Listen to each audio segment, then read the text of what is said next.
back to the Chisambo Show. Today we're going to talk about habits that you can put in place to make yourself more likable. Yes, some of you may be thinking, well, I already have that down, thank you. Well, you know what? If you hold on and watch some more, you might learn something or even realize that there is something that you may have been doing in the past that you let slip through the net.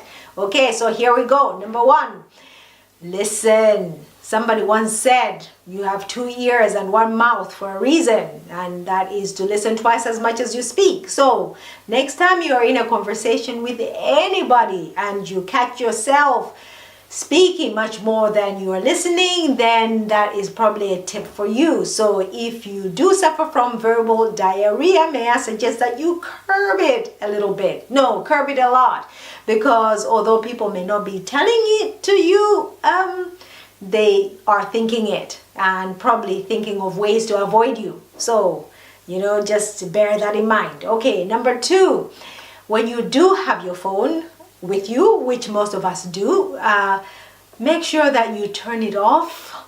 And I really mean turn it off when you are in a conversation with somebody, because it's such an off-putting thing when somebody's looking down at the phone while you are talking to them. It just shows, or they're giving you the signal that whatever you're saying is not important, and there's nothing more off-putting than that.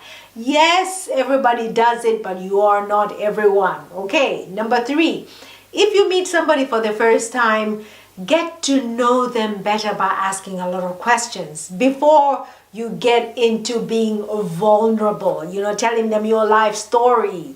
Well, let me just tell you something. When you meet somebody for the first time, I don't think that's something that they are interested in. They may just lose self-respect for you. Respect for you, not self-respect. They may lose respect for you because you're being too familiar, too quick. Okay? I know, it's encouraged for us to be vulnerable because most of us don't open up enough to one another, but not when you meet somebody for the first time. Hey, listen, get to know them better. Have fun. Talk about the mundane things to begin with. And then once you get to the level where you're comfortable with them and you're able to open up, then maybe you can divulge whatever happened in your past, okay? And this one is an extra one for you. Don't complain. Nobody wants to be around a wet blanket.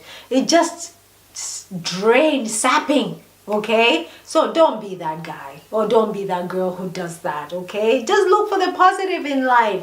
It means that you have to probably work on yourself if you have gotten into the habit of complaining about whatever is happening in your life. All right, so 4 tips there. I had promised 3, but I have over delivered. Hey, that's always a good thing, right? We are going to hear from our sponsors. We'll be right back after this.